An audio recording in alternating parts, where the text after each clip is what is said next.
this iconic music playing. But we're back. We're back at the Grizzly Pear. Looks like a light night, which is good because I'm easing back into things. But fuck it, right? You know, I got to explore some new shit, trying to go into the more vulnerable side of my act.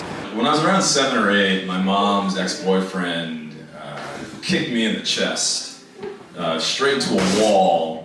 You know, when I was a younger comic, it was all about my narcissism and my arrogance and telling people what was what and why they were wrong. How many guys are AC/DC fans? Fuck you!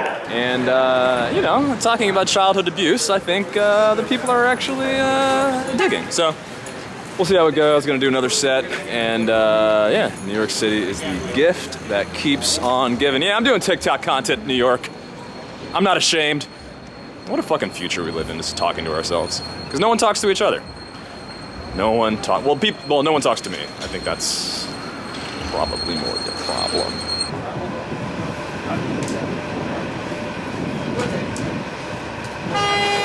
Because look, I'm no fucking comedy guru, but I just miss when I started, like that fun energy of just being with a bunch of psychopaths.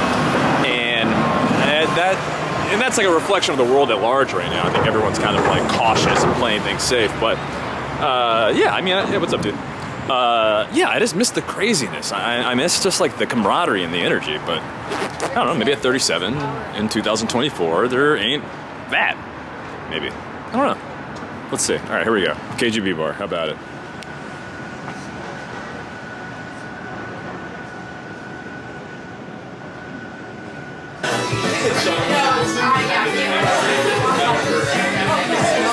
Good. What's your name, brother? Martin. Martin. All right. And we got, let's flip this dumb bitch around. We got Adam. All right, and we got, hi, I'm Peter. And that's Peter.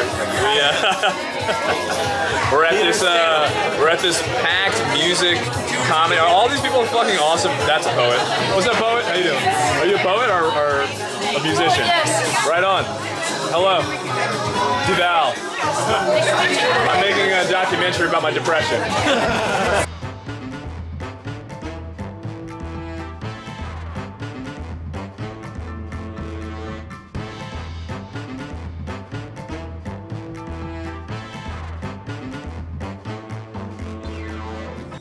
It's not funny anymore! Stop it!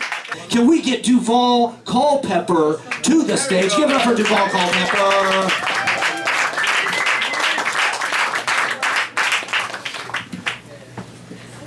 When I was around 7 or 8 years old, my mom's ex-boyfriend kicked me in the chest, right into a wall. It was right next to the fireplace.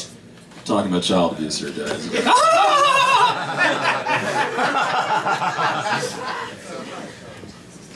Have you heard the sourdough recipe? No, it's not alright. But this is what being kicked in the chest does to you. I was kicked in the chest by my mom's ex-boyfriend into a wall right next to the fireplace. It was next to a pail where you would collect the ashes out of the fireplace. Slammed into a wall. My mom's a single mother, there's a bunch of women in the household. No one really said anything because they were intimidated by this asshole, and it was very silent. And for 30 years, I've been trying to figure out how to make that funny.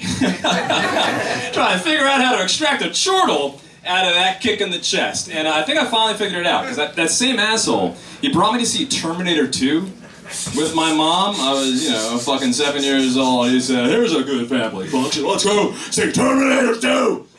Dragged us out to Terminator 2. And there's a scene in that movie where the Terminator is hanging out, playing with young John Connor. And I don't have it committed to memory yet, and I'm going to read it to you. What Sarah Connor says, watching the Terminator play with her son, the Terminator would never stop. It would never leave him. It would never hurt him, never shout at him, never get drunk and hit him or say it was too busy to spend time with him. It would always be there, and it would die to protect him. Of all the would-be fathers who came and went over the years, this thing, this machine, was the only thing that measured up. And in a sane world, it's the only thing that made sense. And I remember sitting in that movie theater as a young boy, and I looked over to my mom in between her ex-boyfriend who had kicked me in the chest. I remember looking up at her and thinking, sure wish you'd fuck a murderous cyborg from the future instead of Maurice over here. Wouldn't that be a nice choice, Mom? No one was abused here? You guys all had fucking happy childhoods and shit? I can't relate. We would go to the park and my mom would buy me a lollipop and everything was fun. This is what growing up in Harlem does to you. Alright. Speaking of cyborgs, Taylor Swift was built by the CIA in the 1980s to inculcate us into a state of docility and obedience. What the fuck? Oh, look. Was this a fucking Swiftie crap? Fuck you. Alright, look. Maybe not fuck Taylor Swift, but like fuck the reverence for her. Everyone just like, I love Taylor Swift. She's so profound. She's so profound. She writes music that's so relatable about breakups. You fucking 15? What are you talking about? 87 wars going on and you're nothing. From here, you guys are all in fucking Washington Square Park, fucking worried about Palestine and shit. And I love Taylor Swift. Thanks. Can't stand Taylor's a fucking patron saint of mediocre white women. God damn! Gentrify the fuck out of Harlem. Black Lives Matter! Black Lives Matter! Just not here, because you're... Gotta get you guys out real quick. Fuck Taylor Swift. And I get it, because remember when songs used to be about things happening? Right? Remember when people used to write songs about things happening on Taylor Swift? Breakups! I'm fucking 37! Breakups! That's relevant to me! I know Bob Dylan's hands are broken right now, but like I feel like if he could still write a song, he'd at least be like, we need a ceasefire! We need a ceasefire! There's a war going on in a foreign land! What are we gonna do? Man against man! We need a ceasefire!